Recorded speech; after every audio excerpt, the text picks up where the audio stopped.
The presenting sponsor of the CANIE Climate Dialogues podcast is the University of Auckland's International Office, who are proud to support the CANIE Climate Dialogues podcast series.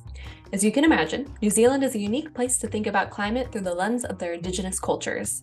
Leading the world's universities in the Times Higher Education Global Impact Rankings for the first 2 years of the rankings, as we all work towards the United Nations Sustainable Development Goals, the international team at the University of Auckland share your concerns, dear listeners. That's right, your concerns are valid and real. They share your concerns about climate action and international education. The University of Auckland is answering the world's call. Welcome to the CANIE Climate Dialogues, the podcast at the intersection of international education and climate action. I'm Kelly Davis, and I'm very excited today to simultaneously introduce our listeners to another new addition to CANIE's co-hosts, and also to hear more from him about regenerative study abroad. Everyone, please welcome Antonio Gutiérrez from Granada, Spain. Antonio will be speaking with us today about how he integrates regenerative study abroad into his programs, as well as the working environment at Celei Regenerative Education. But before we get into that, a friendly reminder to subscribe to our podcast feed wherever you listen. And if you listen on Apple Podcasts, let us know if you like us with a friendly rating. So subscribe and rate. Those are two immediate actions you can take right now while listening to this podcast to continue your climate action and climate justice journey, because we're super committed to making sure we provide you with great interviews and discussions to help you take action within your organization. Want to take even more bigger action? I've got another opportunity for you. Is your company or organization interested in becoming a sponsor of the CANIE Climate Dialogues so that they can get their name on the pod and help us provide more content, as well as keep everything that CANIE offers free and accessible to the community? If so, contact us through the contact form on our website, and we'll reach out with further details on our tiered sponsorship levels. Okay, time to get into the content. Avid listeners, you'll remember back in 2021, CANIE co-host CJ Tremlay spoke with Jenny Lee and Ola Lindemo about regenerativity in international education. In this episode, Antonio speaks to a practical angle. Enjoy. Hi, everyone. Welcome to the CANIE Climate Dialogues. And this episode today is hosted by myself, Kelly Davis. And I'm super pleased to introduce Antonio, who is going to be our guest today, but he's also going to be one of our new CANIE co-hosts. And he is such a joy to work with. So I'm so glad that he's here with us today to tell us about himself, and then also talk about what some of his expertise when it comes to regenerativity and his own programs that he hosts and organizes. So Antonio, welcome so much today. Welcome to being a guest. Welcome to being a co-host for future episodes. We're going to take a little bit of time today to first just have you introduce yourself. So if you want to say hello and tell us how you heard about CANIE. Hello, Kelly. Thank you for having me here. And well, I first heard from CANIE, I think it was EIEA 2021. I was looking online at a talk about sustainable traveling, and I saw Noreen Lucy speaking, and it was inspiring for me. It was so inspiring that at the end of the talk, I just sent her a message through the platform, and I was delighted when she got back to me. We chatted for a bit. I told her what I was trying to do. She was really excited. She told me about CANIE, and I was, okay, how do I join this network? And this is how I came to know most of you now. Yes, and you joined the podcast working group, which I'm super happy about. So great to have you. And I know you joined a couple of other working groups as well and have been super involved. So we're so happy to have you joining us and be part of the organization. So you ended up at EAIE and heard Noreen Lucy speak about sustainable travel. Maybe she spoke about something else, but sustainable travel was in there. What is your own climate story? Because this is very important to you, I know, and we're going to talk about it more in depth. But where did it all start? It is hard to say. I mean, there's not a specific timing. My parents have always been nature lovers, and I have always adored nature. I knew I was going to be either a veterinarian or a biologist since I was maybe 6 years old. Ended up being a biologist. And to be honest, it was something that stayed on the back of my mind at all times. And it was through traveling, and I took a couple of years off of work, trying to find myself a little bit, struggling psychologically maybe. And I had the chance to spend some time in a migrant camp in Morocco, and I heard fascinating African voices trying to reach Spain for years. And the fact that the story, the version, or the tale of how things were happening and how things had happened differed so much to what my culture had been telling me for such a long time. It was very eye-opening. So I started digging a little more. I did travel to Cuba and learn about permaculture with an agriculture there. And throughout this time, mainly, it was when I realized, okay, Celei's there. My parents funded the school 42 years ago, and I have the chance to continue their legacy or just let it go with them. And like I say, this trips were just such an incredible opportunity for me to repurpose my privileges. And at some point, it was clear. I don't know exactly which day, but at some point, it was like, oh my God, I have this incredible opportunity to try to reach others and to try to help them see what I've been able to see through this sort of experiences. You know, how privileged we are, how much we can give back. And this is when I decided, you know, to really start focusing on sustainability and take advantage of my position to try to make a change. So you just mentioned within that whole story, which is super, I mean, you got some really amazing opportunities to kind of hear about these different experiences and learn about, as you say, our privileges and how we can sort of give back through sustainability, and we need to make that commitment. You also mentioned that this school was your parents'.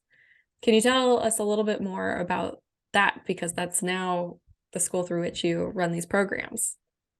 Yes. Well, it was actually my mom's. She was the big brain behind the whole operation. Um, and she started it 42 years ago as a study abroad provider for world learning in the US.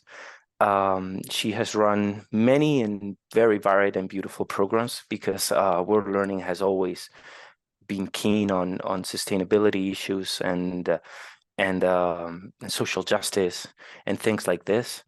Um, but when I started working there, the the whole sector, you know, international education had grown so much. There were so many programs. At the end of the day, it felt a little bit like it was already um, a one traffic lane. You know, it was Spanish language and culture, which is what people come to Spain for. And since I had been a traveler for so long, and especially after having this sort of experiences, I it just felt not enough for me, right? It the same way that if you come in a program to Spain and you don't learn any Spanish, I would feel like you have chosen an incredible opportunity. The other way, it seems exactly the same to me. If you move out of your comfort zone, if you get the chance to really live and learn from other worldviews and you don't take advantage of that, you have missed an opportunity. And I think this is especially relevant for us in the Western world, which, like I say, we are extremely privileged compared to what you can see out there, what you can see in Asia, in Africa, in Latin America. And going to some of these places um, and not hearing certain voices and not seeking for their side of the story, I think is it's losing an opportunity. So when I took over Celei, I already had it clear that I just needed to do more. I mean, and it's not that we're not going to do language and culture because, of course, I think it is already there. It's a program that works, but I just felt that we could do so much more. I mean, with all the experiences that we have, with all the connections that I've developed throughout the years, throughout my travels, throughout the activist work, throughout so many voluntary work, not taken advantage of this to make the most of the experience. Felt for me like I was losing my chance um of helping others, right? And also, I think it is quite important also to mention that this fills me up. I mean, I know it can always be hard to wake up at 7 in the morning to go to work for almost all day, but when you really believe in what you're doing, it's a little easier. And this has changed the way I view, being an entrepreneur in Spain, which is hard at best at times. Absolutely. You were telling me about those 12-hour days, and that's, I wouldn't call that easy. So, but so I think that you've talked a little bit about, oh, I don't know, was this your first kind of foray into international education, or had you participated in different ways before taking over Celei? I have coordinated always in relation with Celei, which was my main source of network for a long time, because you need to understand I grew up in the school. This was an amazing opportunity for me because when the rest of the people in my class only had the friends in the class, I had friends from India, from Canada, from the US, and all of them with different views, with different ideas, with different lessons, and this was really enriching. So um, I was always related to the school somehow.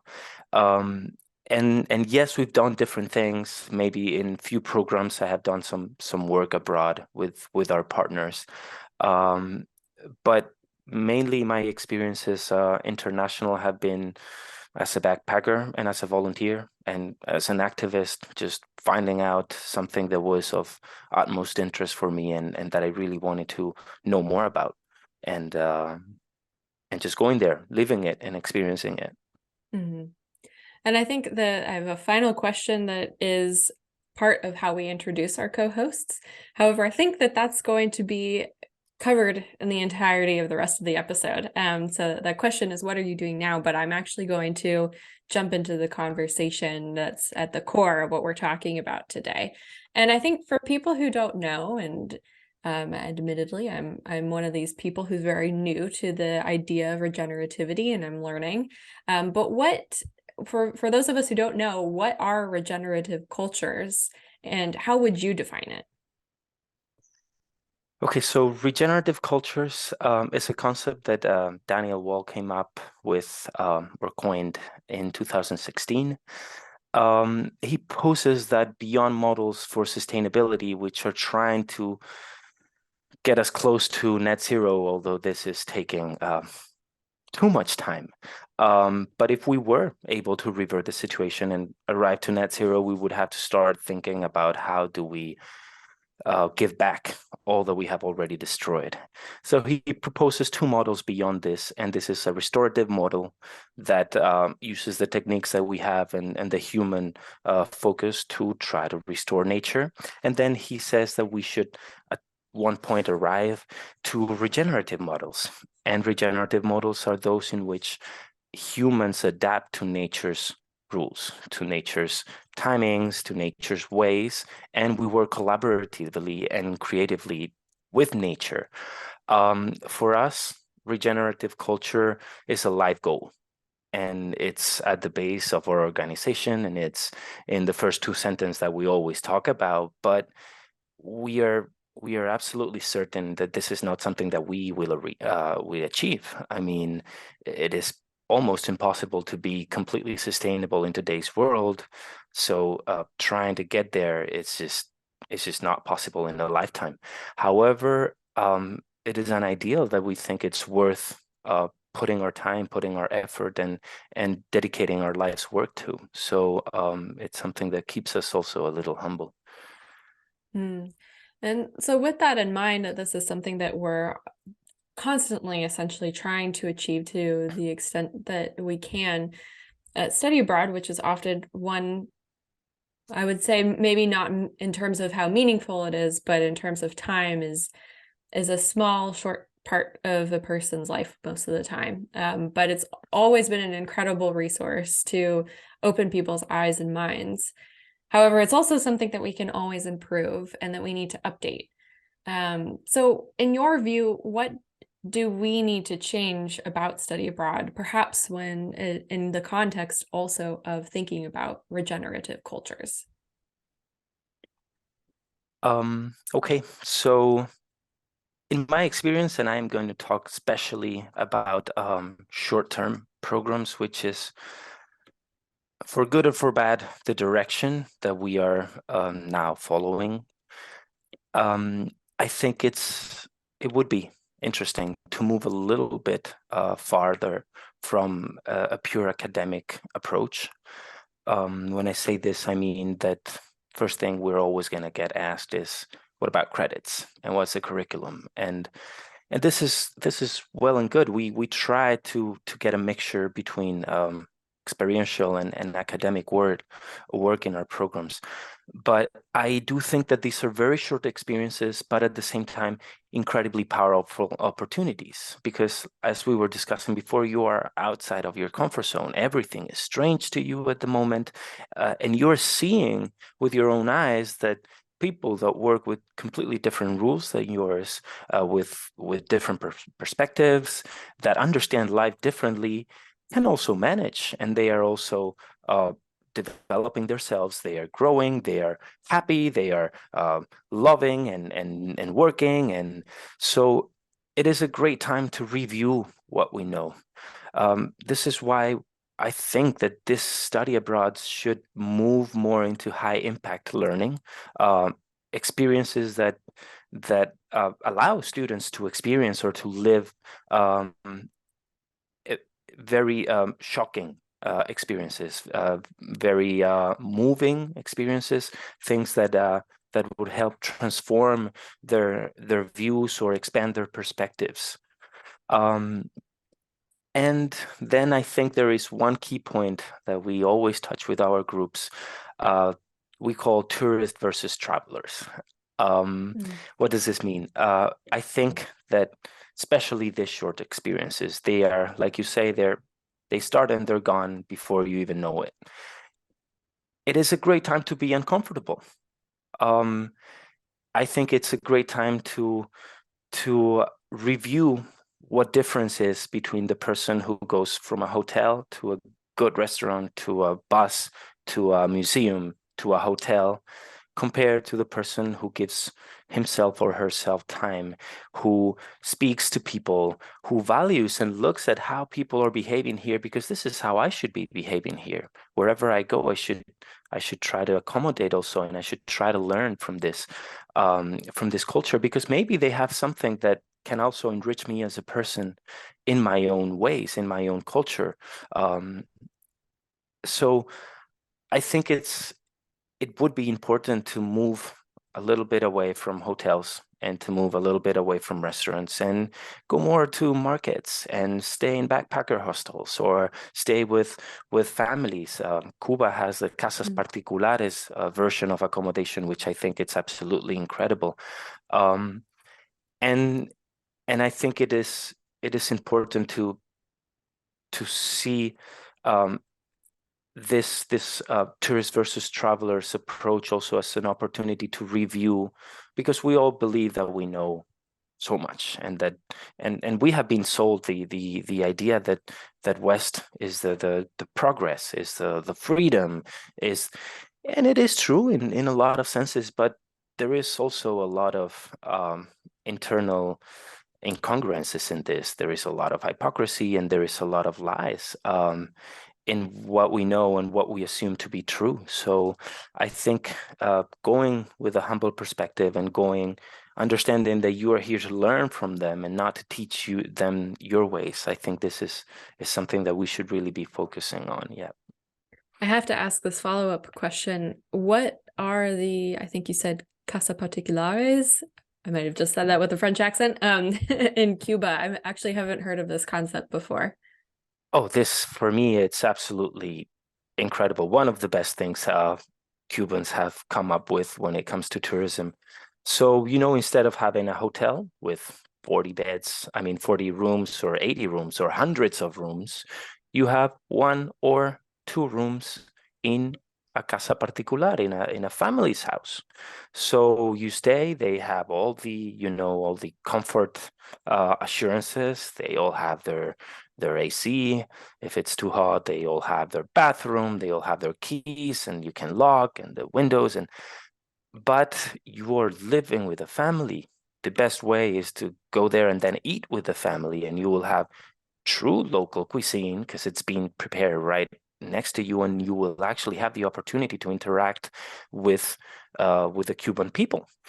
This comes with actually two added benefits. First, you are saving money because it's never going to be as expensive as going to a hotel.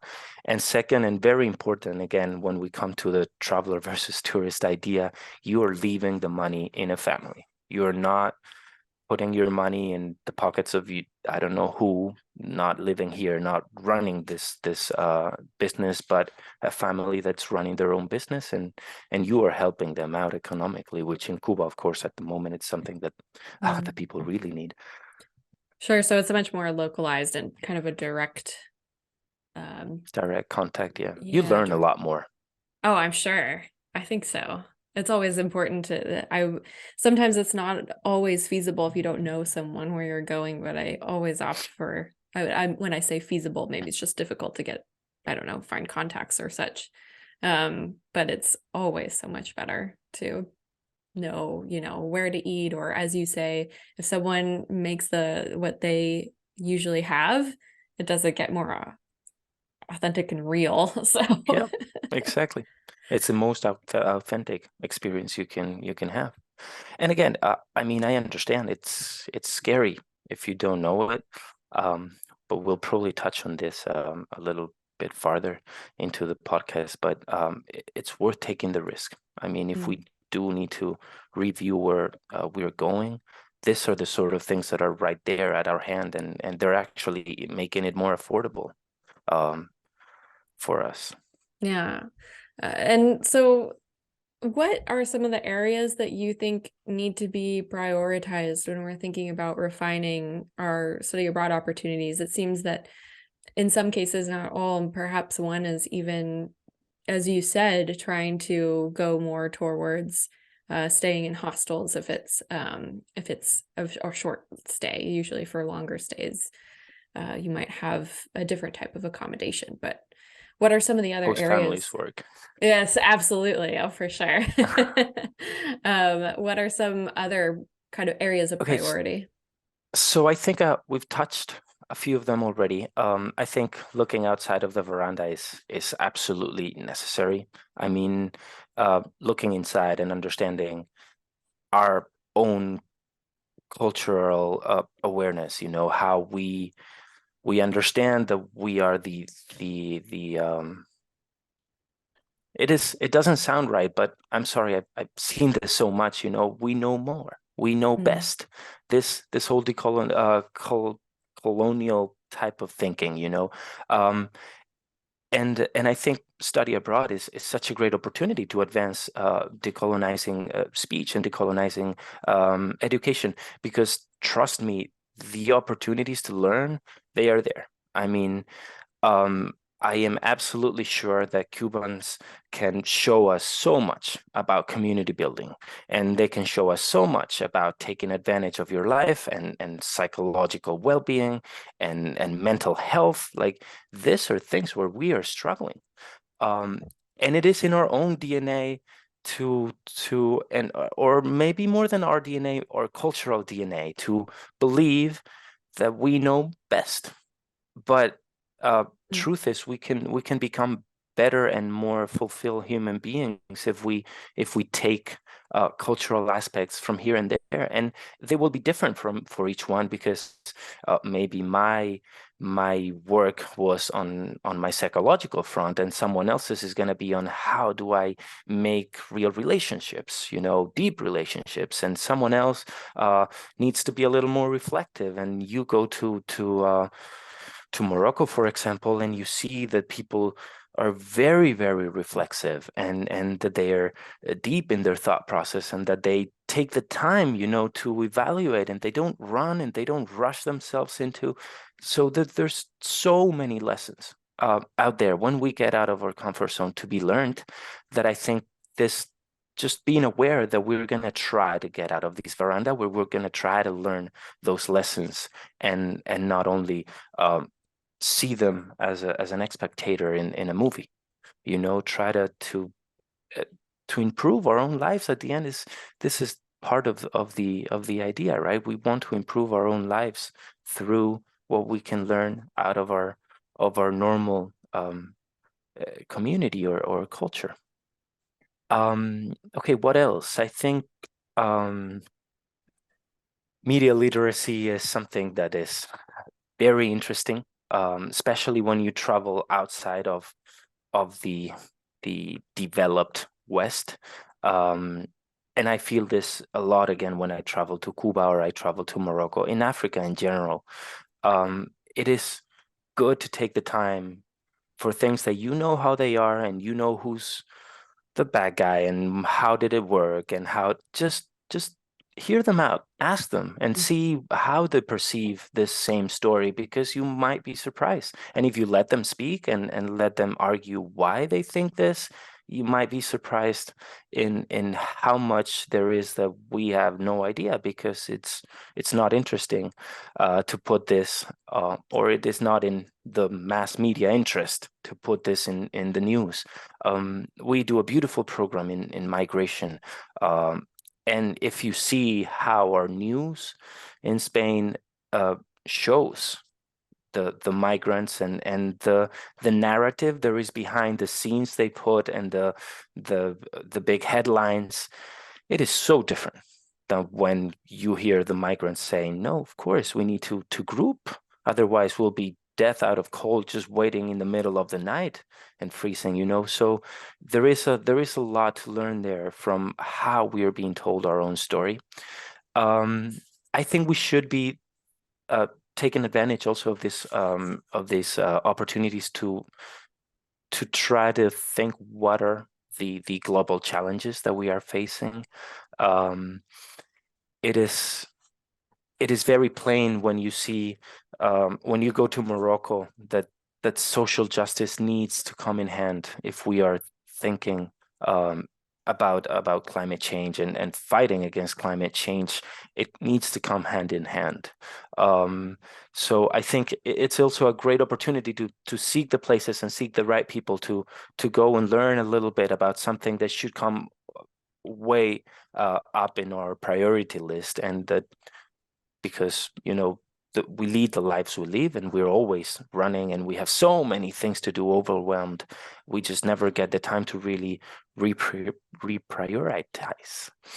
The last thing I would suggest, for priorities is service learning. I think as privileged people, service should be a key concept that should be in almost every teacher's mouth since we are little. The idea to give back, to contribute, to donate our time, donate our effort. This is something that I think can teach us a lot and can mean a big change if we actually take it to a bigger scale. For sure. So I think you've covered a lot of really important points of what does need to be prioritized. I found your point about media literacy particularly interesting. But when we think about then how we can apply some of these priorities and regenerativity as a whole into study abroad, that's what we're going to be talking about next, is the practical examples that you have experienced and also implemented in your own organization. So what has Celei done in terms of embedding regenerativity into its own work? I think there's two sides of this question. The first one is the sort of programs we're doing, they are focusing on this. I mean, we are doing ecological restoration in Cuba, and we go and we plant coral underwater, and we mark and protect sea turtles nesting, and we clean an invasive forest. So it is very practical and focused on this, although we do touch transversally in most of our programs things like emotional education, media literacy, interculturality. These are all are going to be there as it is an opportunity to reflect about and debate about whenever you go out of or on a study abroad opportunity, right? I think the migration program is probably our best example, as we show this really moving crisis from both sides of the border. We come to Spain and we hear out the government and we hear out what academia has to say. And then we start going to NGOs, to the first people who are receiving migrants in the beach and in the city. But then we go to Morocco and we talk to the NGOs there or the migrant associations and what is the reality. And we even sit down with migrants and they tell us their story. And it is fascinating to see how the perspective of our students evolves during this just 2 weeks or 3 weeks, and how they open their eyes and how you see them filling up with emotion and saying, okay, how can I help? By the end of the program, most of them are just saying, like, how can I contribute? Like, how can I help out? Even if it's just a couple of people, I just wanna make something happen. I want to contribute to being a force of change. And I think this is what we're trying to do in all of our programs, right? We have 2 weeks. We're not going to show them to be expert in anything. I don't think this is our role. There is incredible academics in so many universities of the world, and they have a whole year to touch content. I think that what we can do from our side is move these students, is touch on those emotions and show them these realities that might shock them and move them into action, or simply open their eyes to things that they never knew were happening at all. So this is one part, the sort of programs. We do have another beautiful program on Arts Excellence for Social Transformation, in which we explore the cultural and the artistic power for transformation, for sensibilization, etc. But I think the other big thing, and I think a key thing, is how do you apply this to ourselves, as human being and as an institution. So first you start by, changing little habits, and then it's easier and easier to take and incorporate new habits, right? You're talking about reducing the use of cars or saving water, altering your diet. There's a million things that just start coming.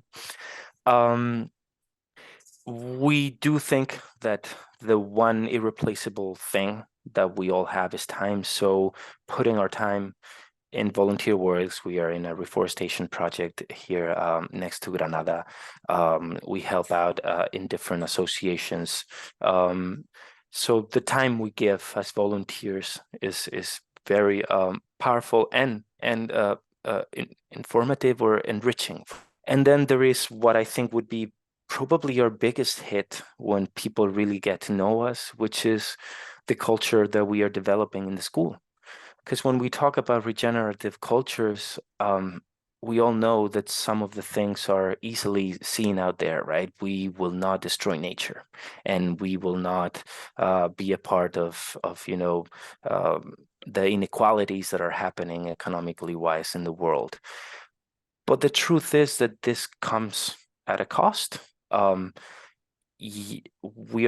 trying to start from ourselves, and this means a lot more discussion in the school. This means that decisions need to be considered in a horizontal way. Of course, I mean, we are realistic about who we are and what we are, and there is hierarchy. There is a hierarchy there. If there's no consent, we need to make a decision, because we can't delay this forever.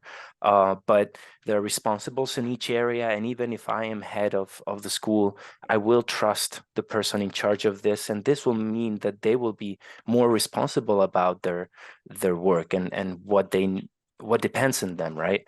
Of course, salaries, you need to pay people well, and we are very transparent when it comes to money, to issues, to how much we're making, how much each of one is making, and how much is left, or how much we're still missing. And And by being so open, people, even the people that are closely collaborating, can realize just how much work we're putting into this and how much we're working for us, but also for them, and how much we're trying to care. Because at the end of the day, we know the 4 or 5 that are in the heart of the school every day and putting just as many hours as I am. We cannot run an operation so ambitious. It is also for the other people, for so many young and passionate people that we see, and that will end up taking a job that does not fulfill them, and we are also working for them. So I think that this is a critical point. I mean, and then emotional education, again, it always lies at the bottom of what we do. There is no argument that we do not solve and we do not try to address. There's no time in which you cannot feel safe in saying, okay, I have a shitty day. Like I need to go. I can't continue today. Or what you said yesterday, that didn't suit or didn't sit well with me because you were hurting me in this, or I interpreted that you said. So all these things are very open in the school, and I think even our students, although we do not address this during our programs, there is something that they perceive, because on our feedbacks and on our evaluation, there is always the comment to, and they seem so healthy, and they seem to love each other so much, and they're such incredible friends. I want to be able to replicate this. So there is something that people can perceive, even though if we're not touching this or working specifically on this. And it takes time, of course. You need to put work into building your own culture and the confidence between the people. But at the end of the day, I feel at home. We feel like a family, and I think this is very appealing for the people coming from outside. Hmm. I think what's so impressive to me is that in all the aspects of what you do, the programs, and then also how you handle the organization. I mean, you have to handle everything that comes with an organization, but starting with the programs, you really look at all levels of what is happening. So you talked about the government level, the academic perspective, and then actually bring it to the people who are experiencing whatever the policy impact or the research impact might be. And you do this also at the organizational level. You consider the leadership structure. You make sure that everybody has the opportunity to be heard. You offer that transparency in salaries. You cover a lot. And I'm curious to know, what are some of the biggest challenges that come with covering all of this? Um, I'm gonna be honest, the biggest challenge is money.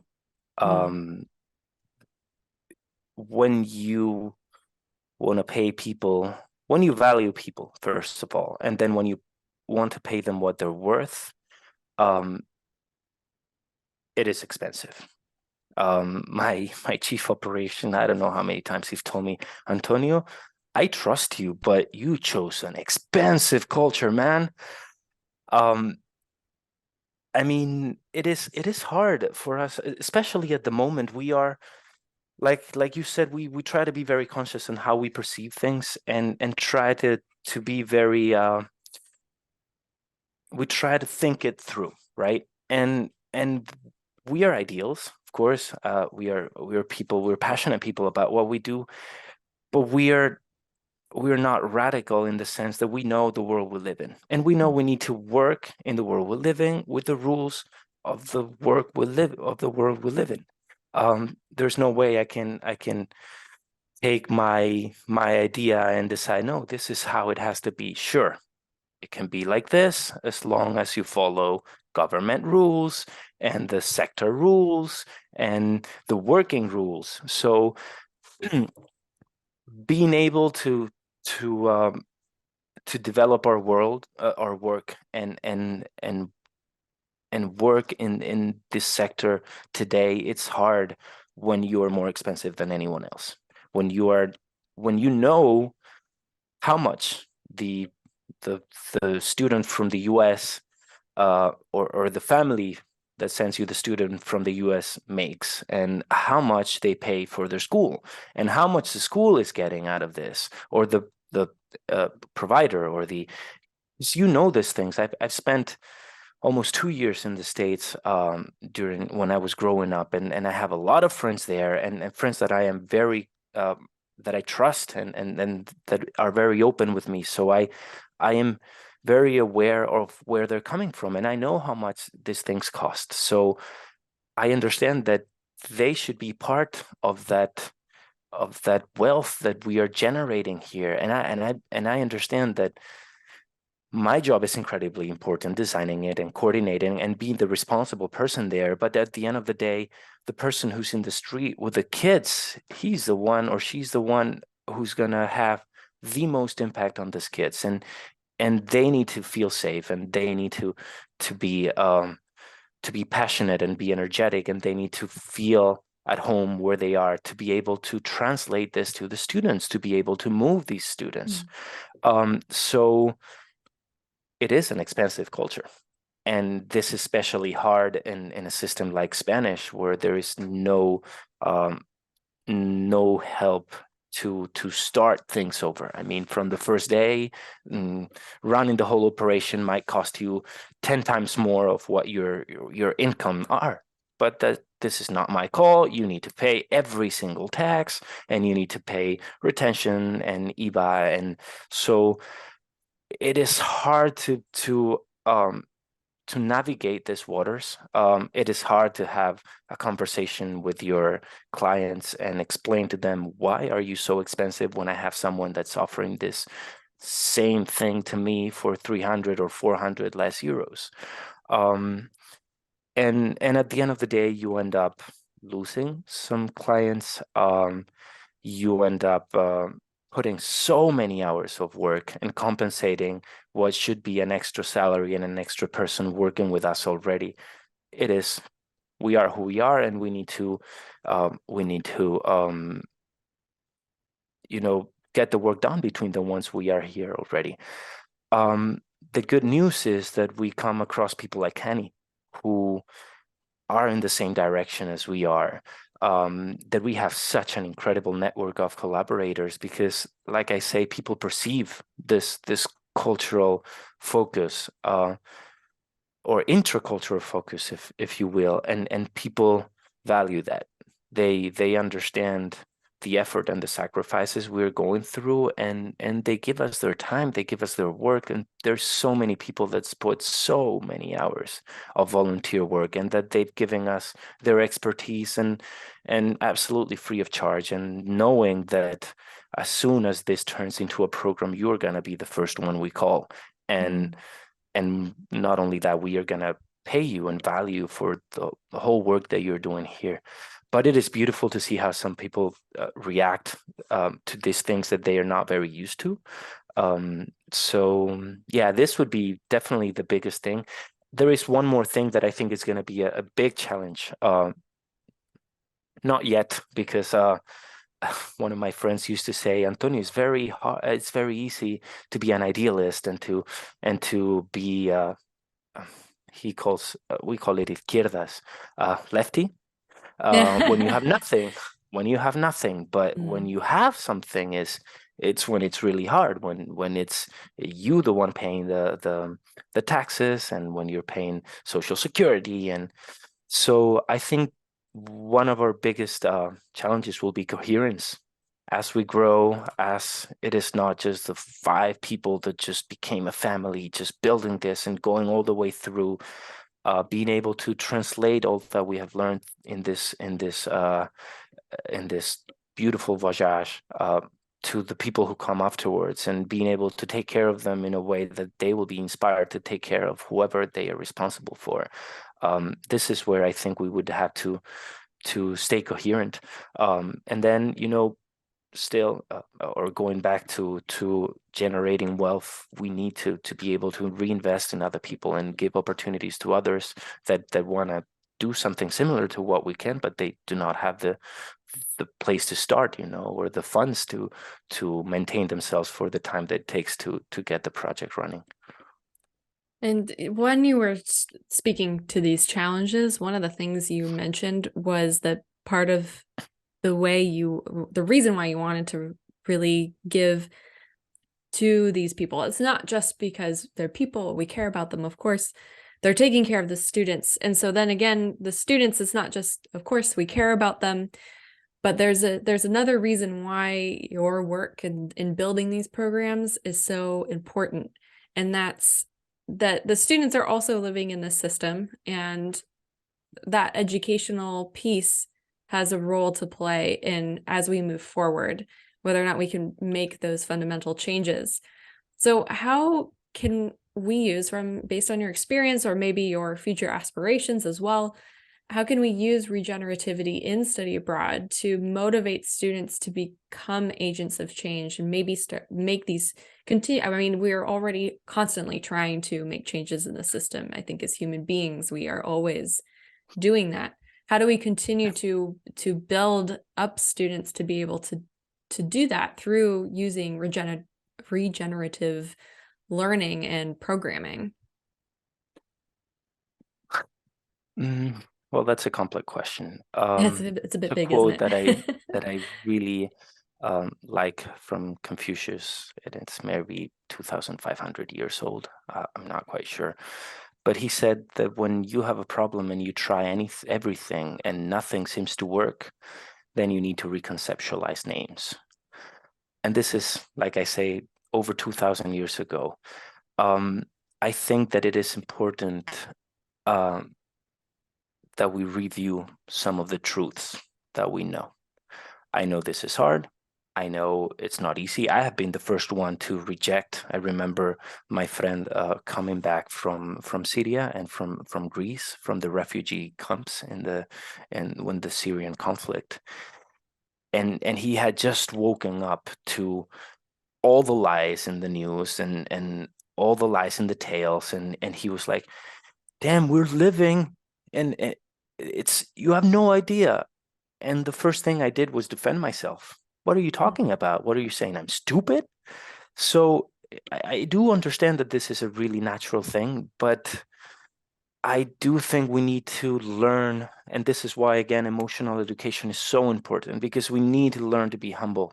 It doesn't mean that we're worth less. It means that the world has become so incredibly complex that that we need to be able to understand that there's no way we can learn everything we would like to or we could in a lifetime. It's impossible. There's thousands of different cultures and millions of microculture. There's almost 8 billion people in the planet right now. I mean, this means 8 billion realities. And all of them are realities. And all of these people have their own truths. And most of them do not align with ours. And it doesn't mean that they're wrong. It means that truths need to adapt to situations. I think this is something it is absolutely important to try and achieve in this sort of experiences, because it's a time to touch this. This is difficult to touch in a class when you're going to go back to your friends, your family, your car, your apartment, your Netflix. This is something that sometimes you need to break a little bit to with who you are back home to be able to see. How do we do? We confront them with some new realities, sometimes very difficult realities. Our migration program, it's hard. It's hard. I've had students that I've had to take to talk and discuss and go through my own experience to try to help them out, because they break down in classes, literally break down and cry. I can't feel. I cannot believe how powerless I feel, or how many lies I've been buying, or this has nothing to do with what I have always known, and how am I gonna get back? And this is all something that I've lived. When I went back to Morocco, I remember returning on my first trip to as an activist there, and having my friends telling me about their problems, and I would react ugly, I would say, sorry, first world problems. Like, what are you talking about? How can this be what's stressing you, what's making you live in pain? But we all need the pain, the same way that we all need um, the struggle the same way that we all need the happiness and the tenderness and love. So I think it is important to review our views of this super protective societies that we have become, because on the other hand, and there's many studies already talking about this, we are protecting and we are not letting them suffer, but it comes a time when this is not going to be a favor for them. I mean, they are going to get out of school and they are going to lack confidence. They are not going to be used to hard work, or they are not going to be used to how do you say fracaso or frustration. So the super protectiveness is a double-edged sword, and we need to be conscious of this. Doesn't mean that we should expose our kids to war when they're 6 years old, definitely. But but students and young people are also craving for these sort of realities. The feedbacks I've gotten from speaking to them like adults and telling them the things and how I did struggle with the same concepts for a long time, they appreciate it because they already sort of know. There is this feeling in most of us that there's something that just doesn't add up. Like, where is all the wealth going? Why do I have to spend 50 hours a week? How come, like, there are already things that are making us feel uncomfortable? So from my experience, students actually um, they thank me for this brutal truth, to call it somehow, you know. Um, so this again, I think it's very important. Also, service learning, like we mentioned before, I think it's a key aspect. Giving back, and it is easy to find opportunities outside. This would be a much better resource for longer programs than the one I take. Um, but what but service is always a great lesson. There's so much unpacking after any service learning activity, and you can always debate and reflect about this. One more thing that has a lot to do with what I was saying before is that I do not want to preach. I try to make very clear from the beginning that if they go back home with my vision of things, I have completely missed my goal. Because my perspective works for my situation and their situation is different to mine. So what I encourage them to do is to look at the sort of things that might work and try to accommodate them in their own reality. So I think building critical thinking, it's very, very important. Yeah. Absolutely. Oh, you said so much there, and I am just wrapping my mind around what you're really talking about is things that are very high impact. And something I thought about when we began this conversation was that emotional piece. I'm not a psychologist, but I heard somewhere that when you attach emotion to something, the memory becomes stronger. And I think that this approach to having these kinds of experiences and really getting the students up close to what's happening so that they understand what's incorrect and wrong, and actually, yes, make them uncomfortable, break down what they know, what we know or think that we know, and show that that's not the truth, that's discomfort, but that emotional experience just makes it stand out and impacts us for so long. So I think it And makes this sense. Sorry. You also learn from this discomfort. I mean, when you finish and you have been completely uncomfortable, but you have survived the experience, there is a part of you that's saying, "Well done. I mean, you can do this." It's building your confidence too. Yeah, it's building a bit of resilience. And I think, as you mentioned, Yes. if there's that protective society, then it's difficult to really have the opportunity to build that, I think, as you say. And then when you're actually faced with it, I mean, I remember, this is just a very personal example, and it has to do with academics, but I was always thankful that I, failed some tests when I was in high school, because I think that having that sense of failure, or it doesn't have to be failure, right? But some sort of discomfort in that way, it builds up your ability to confront other challenges. And so, talking to migrants or refugee to people in refugee camps in Morocco or elsewhere is going to confront you with things that you really hadn't thought about before, and really challenge you to develop probably a level of empathy that if you haven't experienced something like that before, it's going to be very, very fresh. I wasn't able to be honest. I Mm. mean, I had the opportunity from someone else who had lived the experience, and I wasn't able. I didn't have the emotional resilience to review how much of what I knew was really just lacking in information. Mm. Mm. So, I mean, we can agree that these are really the high impact experiences that students almost deserve in a way, especially if they're going for such a short period of time, but even a longer period of time, as you mentioned. What are some actionable steps that practitioners can take to try to bring these experiences to their students?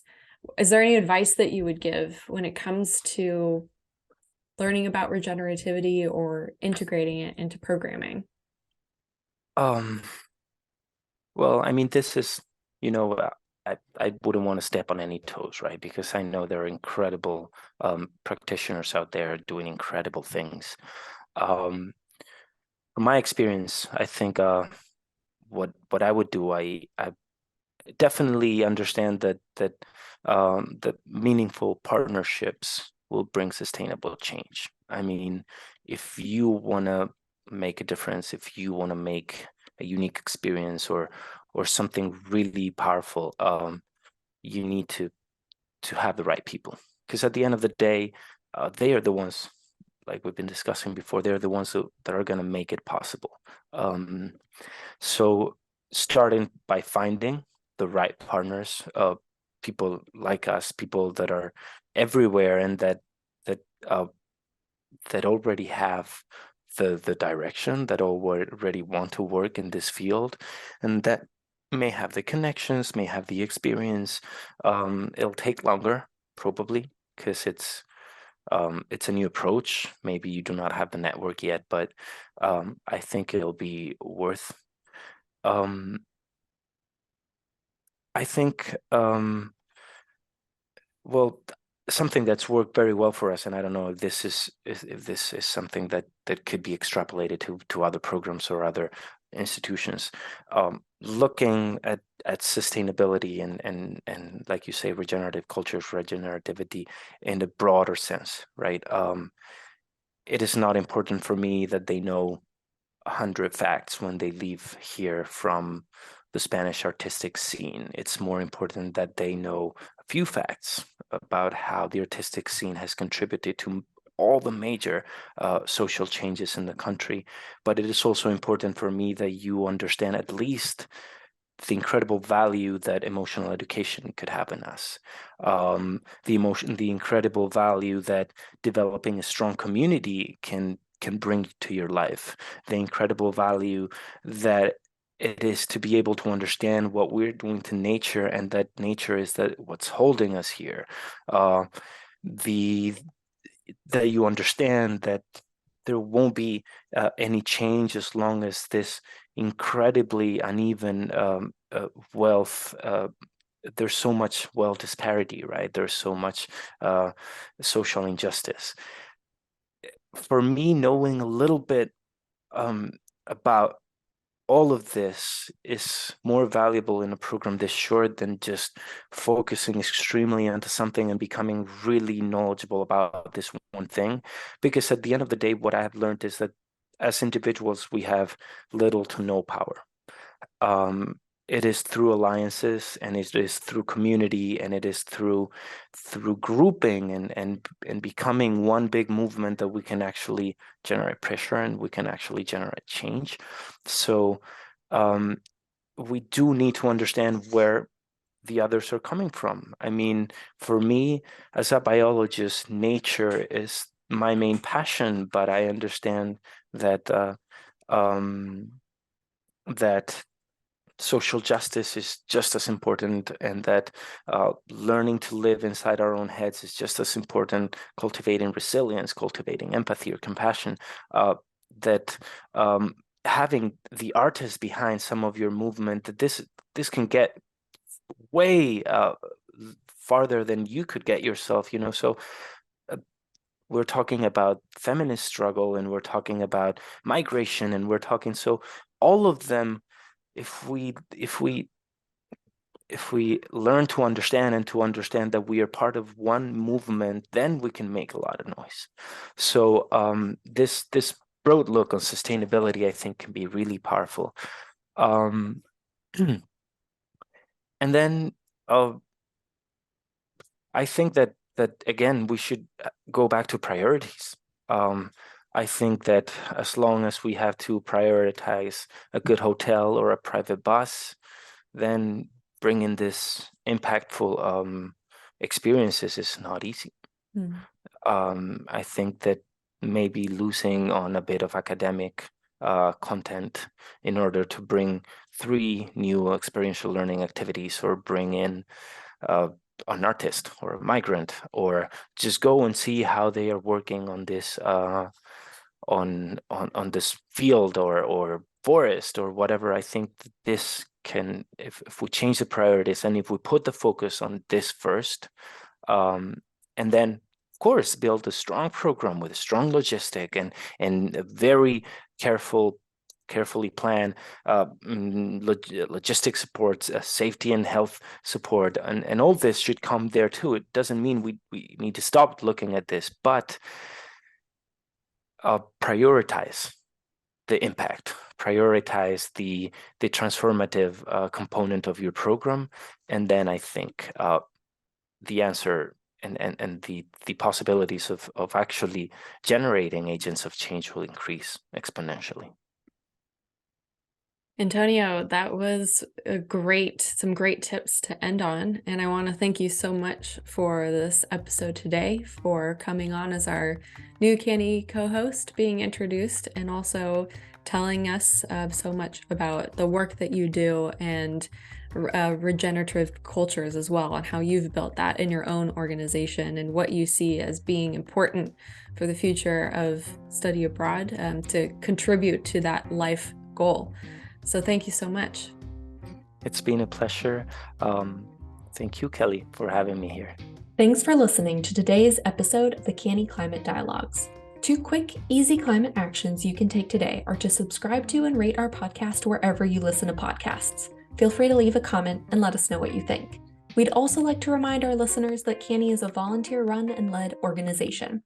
If you have felt inspired by this episode today, please consider heading to our website, canie.org, and making a donation to help our operations and growth. Thanks again, and we'll talk to you next time.